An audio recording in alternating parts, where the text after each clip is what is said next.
नमस्कार, मी पंजाब डक. मग आता नेमका पाऊस आता परत येणार आहे का, अशी शेतकऱ्याच्या मनात भीती आहे. तर राज्यातल्या सर्व शेतकऱ्याला सर्वप्रथम आनंदाची बातमी, राज्यातला पाऊस मात्र आता निरोप घेणार आहे, वरुण राजा निघून जाणार आहे. म्हणून ही खास करून शेतकऱ्यासाठी आनंदाची बातमी. द्राक्ष बागायतदार शेतकऱ्यासाठी आनंदाची बातमी. काही भागातून 7 ऑक्टोबरला पाऊस निघून जाणार आहे, काही भागातून 10 ऑक्टोबरला निघून जाईल आणि 15 ऑक्टोबरला मात्र महाराष्ट्रातून पाऊस निघून जाणार आहे. म्हणून हा अंदाज लक्षात यायचा. तरी मग राज्यात मग सध्या तरी पावसाचं काय वातावरण आहे, तर राज्यात आहे 3-4 तारखेपर्यंत आता चांगलं दिवसा कडक सूर्यदर्शन राहील. म्हणून हे अंदाज लक्षात यायचा.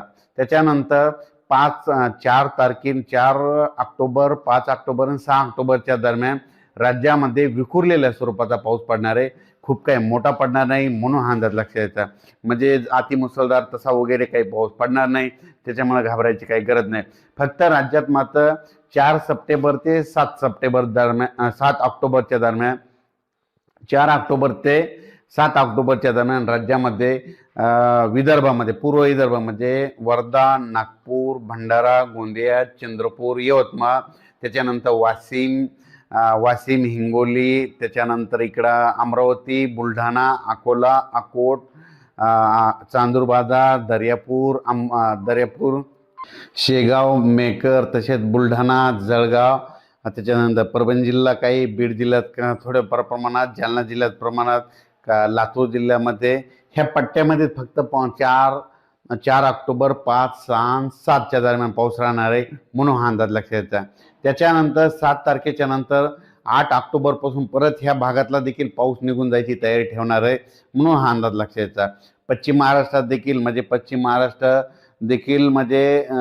5, 6, 7च्या दरम्यान तुरळक ठिकाणी थोड्या सरी येणार आहेत. म्हणून एवढा काही मोठा पाऊस पडणार नाही. म्हणून हा अंदाज लक्षात यायचा. उत्तर महाराष्ट्रात देखील 5, 6, 7च्या दरम्यानच तुरळक ठिकाणी पाऊस पडणार आहे. खूप काही मोठा पडणार नाही, म्हणून हे अंदाज लक्षात यायचा. 8 तारखेला मात्र राज्यातला बऱ्याच ठिकाणचा पाऊस निरोप घेणार आहे. म्हणून हे अंदाज लक्षात यायचा. त्याच्यानंतर 10 ऑक्टोबरपासून राज्यातील बऱ्याच भागातून, महाराष्ट्रातून पाऊस निघून राहिलेला दिसत. आणि त्याच्यानंतर 15 ऑक्टोबरच्या दरम्यान मात्र राज्यामध्ये मात्र महाराष्ट्रातूनच पाऊस निघून जाणार आहे. म्हणून हा अंदाज लक्षात यायचा.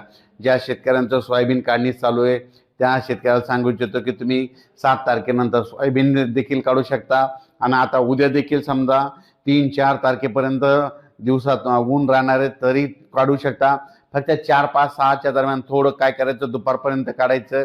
एखाद्या तुरळक ठिकाणी स्थानिक वातावरण तयार होऊन पाऊस येतो, म्हणून त्याच्यामुळे त्याची झाकण्याची देखील तयारी ठेवायची. पण राज्यात असा खूप काही मोठा पाऊस नाही, म्हणून हा अंदाज लक्षात यायचा.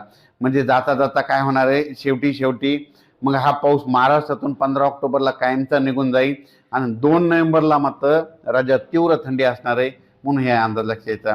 त्याच्यानंतर 7 आणि 8, 9 तारखेच्या दरम्यान राज्यात चांगली धुळी येणार आहे, धुरळी येणार आहे. म्हणून हा अंदाज देखील लक्षात यायचा. सर्व शेतकऱ्याला सगळ्यात महत्त्वाचं सांगतो, 7-8 तारखेला जी धुळं येईल त्याच्यामध्ये जाळे देखील धुळी येणार आहे. जाळे धुळी आले की समजायचं आपण तिथून 12 दिवसाला पाऊस निघून जातो. म्हणून हे गणित कायमच्या लक्षात यायचं. त्याच्यानंतर पावसाळा सुरू असला आणि सारखी आता 2-3 दिवस धुळी आली, आपण सकाळी उठलो आणि घरासमोरचं दिसेना, वाहन चालवत असलो, वाहनाच्या पुढं जर दिसत नसलं की समजायचं आता पाऊस निघून जाणार आहे. म्हणून हा अंदाज लक्षात यायचा. सांगायचं झालं तर आता राज्यात खूप काय असा मोठा पाऊस नाही, त्याच्यामुळं काही घाबरायची चिंता नाही, चिंता करायची काही गरज नाही. अचानक वातावरणात बदल झाला तर उद्या एक लगेच मेसेज दिला जाईल. धन्यवाद.